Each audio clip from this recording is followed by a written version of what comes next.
ঘূর্ণিঝড় রেমালের দাপট শেষ হতেই আবারও ফিরছে সেই অসহনীয় তাপপ্রবাহ। ঘূর্ণিঝড়ের একদিন আগেও তীব্র গরমে পুড়েছে গোটা দেশ। এরপর রেমালের প্রভাবে তাপমাত্রা কিছুটা সহনীয় হলেও আবারও ভয়াল রূপ ধারণ করে হাজির হয়েছে তাপপ্রবাহ।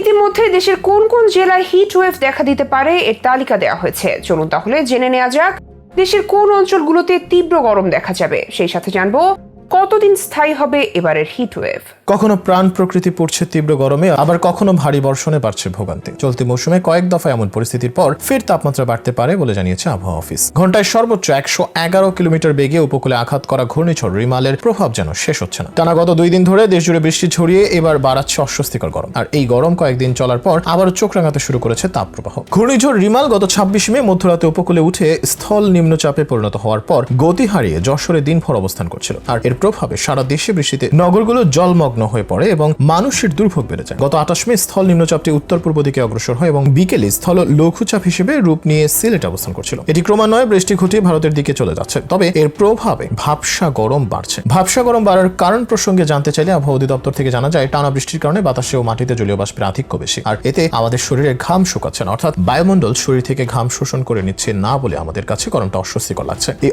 অস্বস্তি কতদিন থাকবে জানতে চাইলে তিনি বলেন, ধীরে ধীরে বাতাসে জলীয় বাষ্পের আধিক্য কমে যাবে এবং পর্যায়ক্রমে তাপমাত্রা বাড়তে থাকবে। দিনভর রোদ ও মেঘের আনাগোনা থাকলেও সাগরে নিম্নচাপের কারণে তাপমাত্রা বেড়ে গেছে এবং বাতাসে জলীয় বাষ্পের উপস্থিতির কারণে বেড়ে গেছে আর্দ্রতা, যে কারণে তাপমাত্রার চেয়েও অস্বাভাবিক গরম অনুভূত হচ্ছে। এদিকে রিমালের কারণে গত 28 মে তাপমাত্রা কিছুটা সহনীয় পর্যায়ে থাকার পর আবারও উষ্ণ হচ্ছে প্রকৃতি। ওষ্ঠাগত হয়ে উঠেছে প্রাণ। রোদের প্রখরতায় উত্তপ্ত থাকছে চারপাশ, যার ফলে অল্পতেই কাহিল হয়ে পড়ছেন তারা। অবশ্য রিমাল আঘাত হানার আগ থেকেই তাপপ্রবাহের কারণে চরম দুর্ভোগ নেমে এসেছিল জনজীবনে। চুয়াডাঙ্গা আঞ্চলিক আবহাওয়া অফিসের পর্যবেক্ষক জানান, চলতি মে মাসে 3য় দফায় তাপপ্রবাহের কবলে পড়েছিল চুয়াডাঙ্গা। এ মাসের শুরুতে তাপমাত্রা 43 ডিগ্রি ছুঁই ছিল। এরপর বৃষ্টিতে কিছুটা স্বস্তি মিলেও ফের মে মাসের মাঝামাঝি সময় তাপপ্রবাহ বয়ে যায়। রিমালের 2 দিন আগে থেকেই আবারও বাড়ছে তাপমাত্রা। ভারী বর্ষণের কারণে নগরী জীবনে কিছুটা স্বস্তি ফিরলেও এদিকে বড় ধরনের দুঃসংবাদ নিয়ে হাজির হয়েছে বাংলাদেশ আবহাওয়া পর্যবেক্ষণ দল। সম্প্রতি সামাজিক যোগাযোগ মাধ্যমে এক পোস্টে তারা জানায়, আগামী 8 দিন সিলেট ও রংপুর বিভাগ বাদে দেশের বাকি বিভাগগুলোতে ভ্যাপসা গরমের সাথে তাপপ্রবাহ দেখা যাবে। আবহাওয়া অধিদপ্তরের পর্যবেক্ষণ অনুযায়ী 36 থেকে 37.9 ডিগ্রি সেলসিয়াস পর্যন্ত মৃদু তাপপ্রবাহ,